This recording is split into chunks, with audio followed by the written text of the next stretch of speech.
special rebroadcasting of an incredible interview originally conducted by me several months ago with Dr. Bryan Ardis and the health ranger and founder of Brighteon TV, microscopy expert Mike Adams. This video was originally broadcast, and then due to some controversy beyond my control, part of it was edited out. But thanks to the miracle of the internet, we have the complete show. When it was originally broadcast, it garnered over 100,000 views in the first 12 hours. I think the information is valuable, thought-provoking, and scientifically important for you to know from these two frontline leaders. And it aligns with everything that I strive to do, which is to bring you nothing more, nothing less than truth in medicine. Well, what is it? Snake venom? Toxic ocean snail poisons developed by your Department of Defense? And what's in those white fibrous clots is finally known. Combustible, toxic, radioactive metals. And I've got the two best experts with me tonight to answer all of your questions.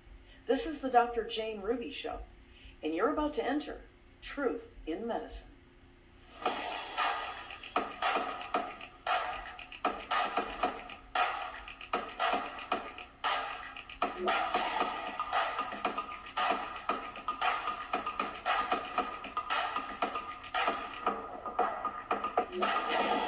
Welcome to the Dr. Jane Ruby Show on this Wednesday, November 2nd, 2022. I'm Dr. Jane Ruby.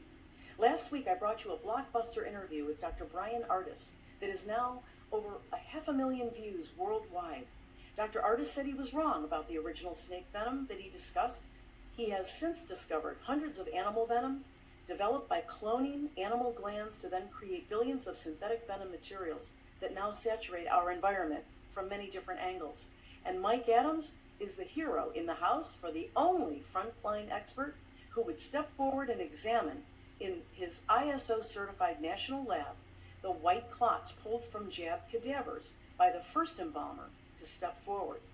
Mike has found frightening levels of very dangerous metals not normally found in the human body, combustible when exposed to lactic acid, and so much more that he's going to break today.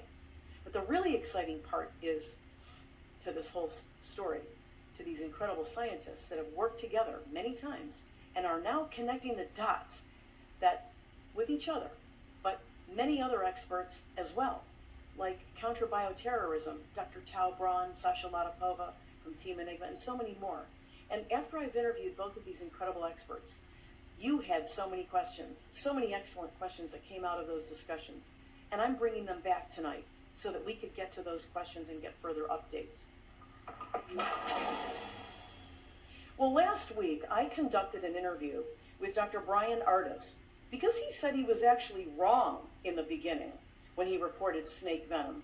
It's not just the king cobra, it turns out, and the crate snake that's poisoning the world in the COVID-19 scam. It's so many more animal venoms that have been converted to synthetic poisons that he's discovered.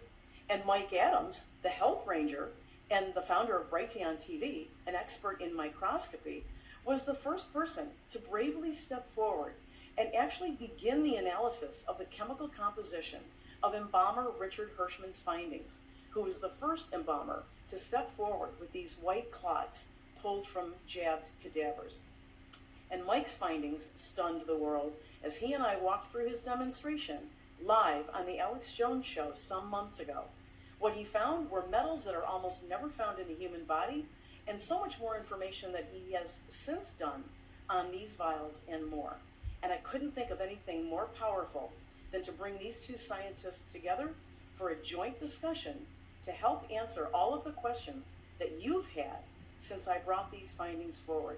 And I'm really excited to welcome both Dr. Bryan Ardis and Health Ranger Mike Adams to the Dr. Jane Ruby Show. Gentlemen, this is an unprecedented honor of mine. Thank you so much for being with me. It's great to be here, Jane. It's our honor. I have so much admiration for both of you, I can't even begin to tell you. Anyway, I want to start in sort of, give the audience a little bit of a refresher and a background from each of you of what you've laid out so far. And then we're going to get into more of a discussion together.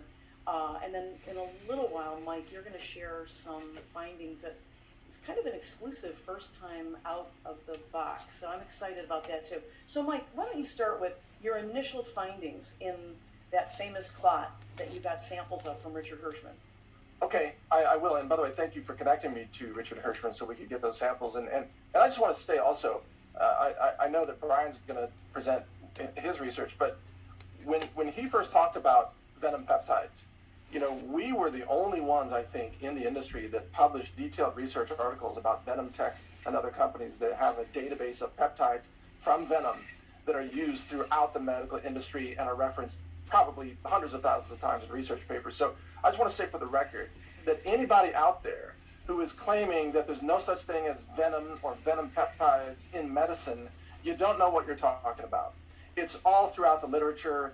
I can give you 2 companies that actually license these. They license them to all big pharma and so on. So let's just get past that ridiculousness of claiming there's no such thing as venom peptides in medicine. And no, nobody's talking about running around milking millions of snakes for venom. It's all synthetically created, folks. I still hear people who don't get this, people who should know better. They still don't get it. It's created synthetically. The same way, in a lab, they create vitamin C or they create different nutritional supplements from yeast and E. coli. So anyway, I just want to put that out there for the record, okay, before I get started. With that said, what I've covered, my laboratory is ICP-MS, heavy metals, and elemental analysis plus microscopy, and we also have triple quad mass spec equipment. So what we've done, we took those, the biostructures, we'll call them, the clots from Richard Hirschman, we put them under the microscope. You were with me when we did that on the Alex Jones show live. And we looked at them, and then we did an analysis with a heavy metals analysis, the ICP-MS, and we found that these structures, whatever they are, they contain higher concentrations of conductive metals compared to normal human tissue or even, meat or dog food or chicken breast or whatever, because we test food all the time in our lab too. So I've been pursuing more of the nanotech side of this, while Dr. Ardis is focused on more of the venom tech side, or the venom peptides side of this, but they interrelate in ways that I think will become apparent today. And then I'll turn it back to you, but sometime here in this interview, I want to drop the bombshell I have about needles. So just remember the word needles. We're going to get into some of that today. This is the first time I've talked about it publicly. We have new results. So yeah, that's kind of the summary. Yeah, and thank you for that. And we can do that, after we hear from, get Brian's quick summary. We can get into that at any time you want, because I think it's all going to be part of it, and it'll be important for people to know. So Brian, just a quick summary. I mean, our interview from last week was so well received. I mean, it's literally almost 500,000 views, and people are clamoring about it. There was so much rich information, and we kind of caught them a little bit with a play on words, which was your idea, where we titled it "Dr. Ardis Was Wrong." So give us give the audience a little bit of a refresh summary on that.